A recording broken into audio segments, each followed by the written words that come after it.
하나님 말씀은 출애굽기 39장 1절부터 우리 43절까지 교독하겠습니다.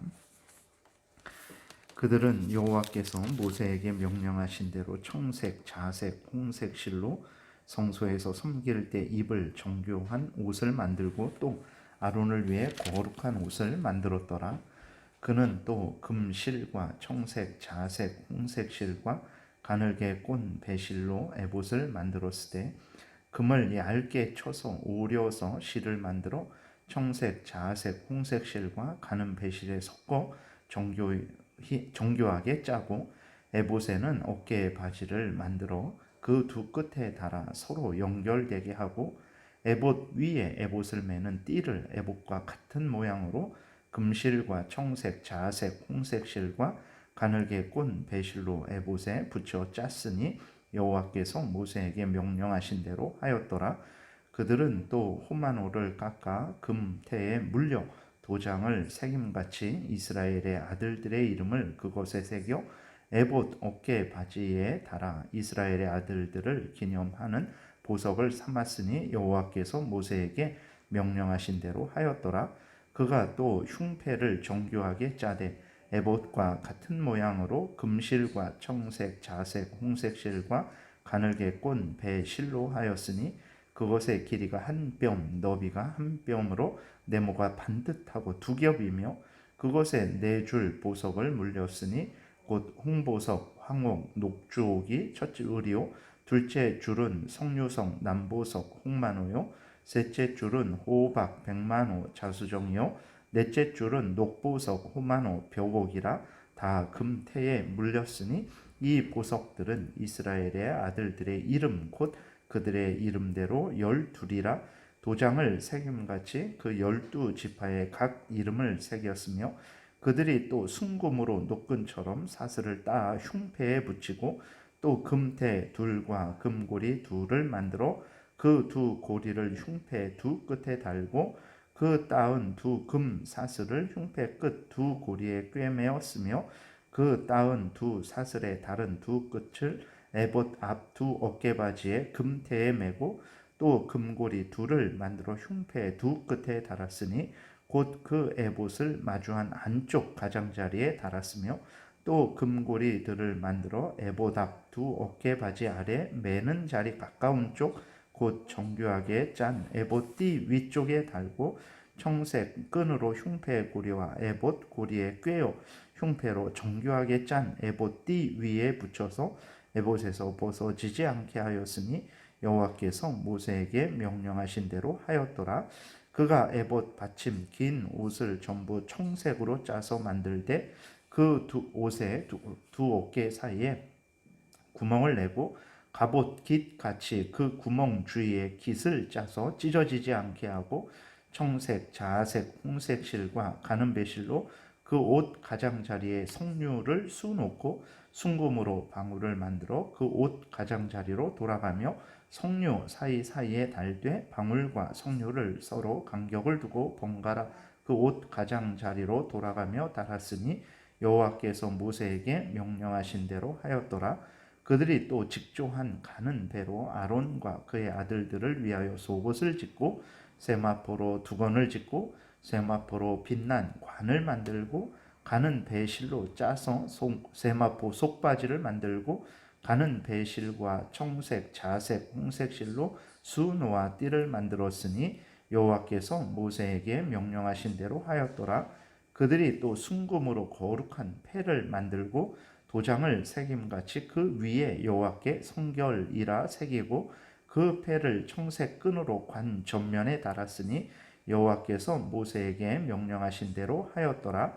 이스라엘 자손이 이와 같이 성막 곧 회막의 모든 역사를 마치되 여호와께서 모세에게 명령하신 대로 다 행하고 그들이 성막을 모세에게로 가져왔으니 곧 막과 그 모든 기구와 그 갈고리들과 그 널판들과 그 띠들과 그 기둥들과 그 받침들과 붉은 물을 들인 순양의 가죽 덮개와 해달의 가죽 덮개와 가리는 휘장과 증거궤와 그 채들과 속죄소와 상과 그 모든 기구와 진설병과 순금 등잔대와 그 잔 곧 버려놓는 등잔대와 그 모든 기구와 등유와 금 제단과 관유와 향기로운 향과 장막 휘장문과 놋 제단과 그 놋 그물과 그 채들과 그 모든 기구와 물두멍과 그 받침과 뜰의 포장들과 그 기둥들과 그 받침들과 뜰 문의 휘장과 그 줄들과 그 말뚝들과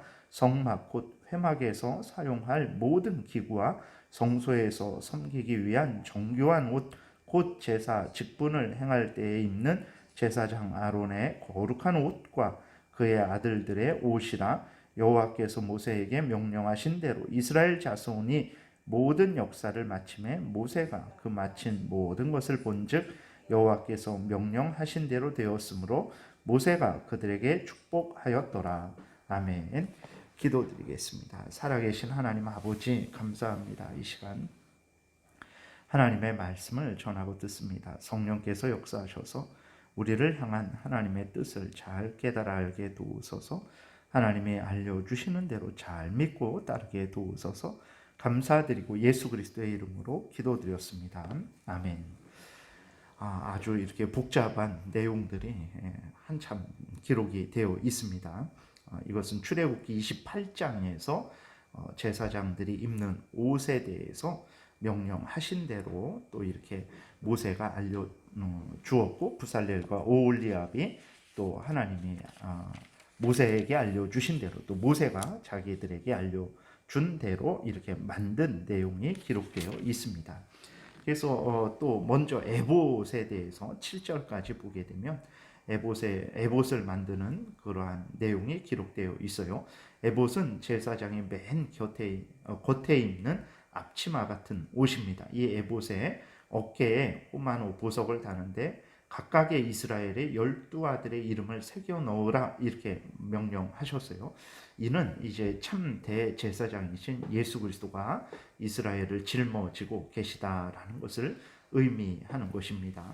그 다음에 이제 8절부터 21절까지는 흉패에 대해서 말씀을 하고 있습니다. 그러니까 실로 짜서 가슴에 다는 네모난 그러한 모양의 것이죠. 크기가 한 뼘, 너비가 한 뼘이 됩니다. 흉패에다 12보석을 달아요. 그 보석마다 이스라엘의 12지파의 이름이 새겨져 있습니다. 그리고 그 속에 우림과 둠밈을 넣어요. 우림과 둠밈은 하나님의 뜻을 알기 위해 제비를 뽑는 도구로 간혹 사용되었는데 이것이 주된 의미는 아닙니다. 왜 그렇습니까? 하나님의 뜻은 이미 율법을 통해서 명백하게 기록이 드러났기 때문에 그런 거예요. 참고로 우림은 빛이란 뜻으로 하나님의 말씀을 의미합니다. 둠밈은 완전이라는 뜻으로 하나님의 말씀에 근거한 정직한 삶을 말하는 거예요. 그러니까 판결 흉패를 통해서 하나님이 드러내시는 것은 이스라엘 백성들이 빛이 되는 하나님의 말씀과 말씀을 따르는 정직한 삶을 살아야 함을 알려주는 것입니다. 이것을 제사장의 가슴에 단 것은 참된 대제사장이신 예수 그리스도 안에서만 참된 말씀과 말씀에 따른 삶을 살아가게 된다라는 것을 알려주는 거예요.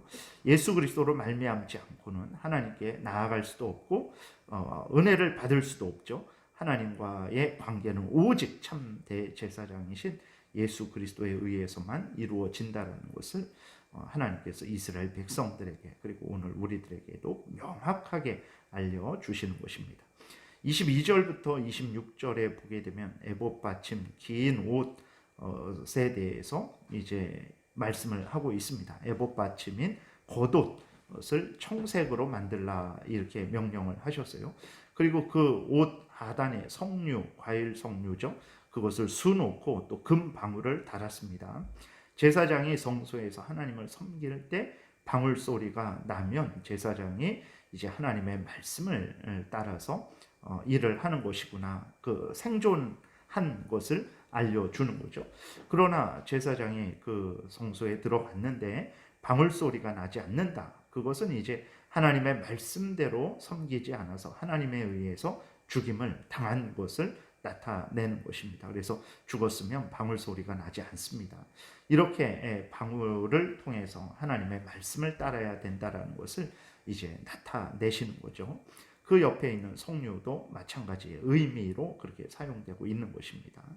27절부터 29절에 보게 되면 속옷 이렇게 기록이 되어 있습니다.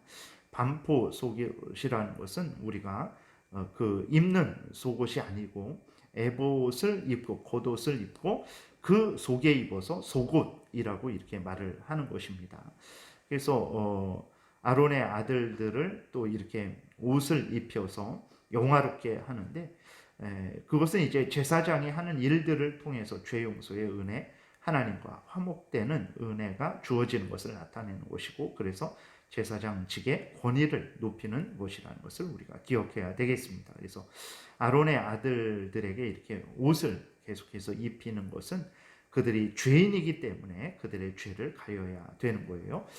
그것은 이제 물론 옷으로 사람의 죄를 가릴 수 있냐? 그럴 수 없죠. 죄인의 죄를 가려서 의롭게 하는 것은 오직 예수 그리스도의 의를 덧입는 방법밖에 없는 것입니다. 그래서 이러한 모든 것들을 통해서 죄인된 인간들은 이제 예수 그리스도의 의를 덧입어야만 하나님 앞에 나아갈 수 있고 하나님의 일을 할 수 있다라는 것을 하나님께서 나타내시는 거죠. 그 다음에 속바지가 있습니다. 속바지는 이제 오늘날 반바지 속옷과 같은 거죠. 하나님께서 속옷을 입는 것까지 말씀을 하신 것은 제사장들이 맡은 임무를 행할 때 지극히 작은 것까지도 하나님 앞에서 하나님의 명령하신 대로 따라서 행해야 됨을 일러 주시는 것입니다. 작은 것에 대한 소홀함이 결국은 큰 것에 대한 소홀함으로 나아가게 되는 거죠. 그래서 하나님께서 아주 작은 부분까지도 온전히 하나님이 알려주신 대로 믿고 따라야 될 것을 구체적으로 나타내시는 것입니다. 30절부터 31절에 보게 되면 거룩한 패가 있어요. 거기에는 여호와께 성결이라는 그러한 글씨가 새겨져 있습니다. 그래서 제사장들 머리에 쓴 관 전면에 있게 하라 이렇게 말씀을 하십니다. 여호와께 성결이라는 패가 의미하는 것은 이스라엘이 하나님께 죄 용서를 받고 용납되는 것은 오직 하나님이 정하신 제사직을 통해서만 된다라는 거예요. 그러니까 아론이 하나님 앞에 성결해야 되고 또 아론을 통해서 제사장들을 통해서 이루어지는 그 모든 것들이 이제 하나님께 성결하게 된다라는 것을 알려주는 거죠. 그랬을 때 결국은 그럼 아론 자체가 제사장 자체가 대단한 것이냐? 그러지 않죠. 참된 제사직을 드러내는 것입니다. 바로 예수 그리스도께서 우리의 참된 제사장이시죠. 그래서 죄인들이 하나님께 용납되는 것, 그들이 하나님 앞에서 성결하게 되는 것, 그들이 행하는 모든 일들이 하나님 앞에 성결해서 하나님께 받으심직하게 되는 것은 오직 참된 제사장이신 예수 그리스도에 의해서만 되어진다라는 것을 나타내는 것입니다. 그리고 이제 그 43절에 보게 되면 그 다음에 이제 32절부터 이렇게 보게 되면 모든 것들이 이렇게 하나님이 말씀을 하신 대로 다 이렇게 만들어졌다라는 것을 이제 다시 한번 요약 정리하고 있습니다. 그리고 43절에 보게 되니까 모세가 그 마친 것을 본즉 여호와께서 명령하신 대로 되었으므로 모세가 그들에게 축복하였더라 이렇게 기록이 되어 있어요. 그래서 모든 것들이 하나님이 모세에게 알려주신 대로 모세가 그 일하는 사람들에게 그대로 알려줬고 또 일하는 사람들은 모세를 통해서 들은 대로 이제 그대로 만들어서 그 결과물들을 보게 되니까 하나님이 모세에게 알려주신 대로 또 그대로 모세가 그 일을 하는 사람들에게 주었고 그대로 결과물들이 나오게 된 것을 보게 됩니다. 오늘날도 마찬가지입니다. 우리들이 하나님의 말씀을 그대로 성경에서 알려주는 대로 받아야 되고 그것을 우리가 받아들일 때 그 다음에 우리가 다른 사람들에게 전할 때에도 그대로 전하는 것 이것이 바로 우리들의 본분이라는 것을 기억해야 됩니다. 이럴 때에 하나님의 영광이 드러나게 되는 것이고 우리가 참된 하나님의 은혜를 누리게 되는 것이고 또 우리로부터 듣는 사람들이 길 잃지 않는 거죠. 성경에서 알려준 그대로 우리가 받아들여서 또 그것을 그대로 증거하게 됐을 때 그것을 듣는 사람도 정말 하나님 앞에서 올바른 복된 인생을 살아가게 되는 것입니다. 그래서 우리가 성경에서 증거하는 대로 하나님이 참된 하나님이시고 우리의 구주는 오직 구주 예수 그리스도 한 분이라는 것을 우리가 그대로 받아들여서 구원자 예수 그리스도를 그대로 증거할 때에 그것을 듣는 사람들도 이제 예수 그리스도를 믿고 회개함으로 말미암아 죄 용서함을 받고 하나님의 자녀가 되는 놀라운 구원의 은혜가 임하게 되는 것입니다. 그래서 이 모든 기구들을 만든 일꾼들이 하나님이 모세에게 알려주신 대로 또 모세가 자기들에게 알려준 대로 그렇게 그대로 만들었듯이 우리들은 정말 우리 임의대로 신앙생활 할 것이 아니라 성경에서 알려주신 대로 그리고 또 이 성경을 가장 잘 핵심적으로 요약해 놓은 교회가 요약해 놓은 공적인 또 그러한 역사적인 신앙 고백서들을 따라서 또 그대로 믿고 따르는 복된 신앙생활을 해야 되겠습니다. 특별히 사무엘상 15장에 보게 되면 순종이 제사보다 낫고 듣는 것이 순양의 기름보다 나으니 이는 고역하는 것은 사술의 죄와 같고 완고한 것은 사신 우상에게 절하는 죄와 같다라고 이렇게 사무엘이 사울을 책망하면서 하나님께 순종해야 됨을 말씀을 그렇게 했는데 바로 이것이 우리들에게도 해당된다라는 것을 분명히 기억하고 성경에서 알려주시는 대로 믿고 따르는 그런 복된 신앙생활을 열심으로 해 나가야 되겠습니다. 기도드리겠습니다. 살아계신 하나님 아버지 감사합니다. 은혜를 내려주시고 인도하여 주셔서 오늘도 성경에서 알려주신 대로 또 우리 교회가 역사적으로 또 공적으로 믿어온 올바른 그러한 신앙의 핵심 내용을 따라 교리를 따라 신앙생활하는 우리 모두가 되게 도우소서. 하나님의 영광이 드러나고 우리가 하나님의 크신 은혜를 누리게 될 것이고 우리를 통해서 또 많은 사람들이 하나님께로 돌아오는 놀라운 은혜의 역사가 일어날 줄을 믿습니다. 온전히 주장하여 주시기를 바라고 예수 그리스도의 이름으로 기도드렸습니다. 아멘.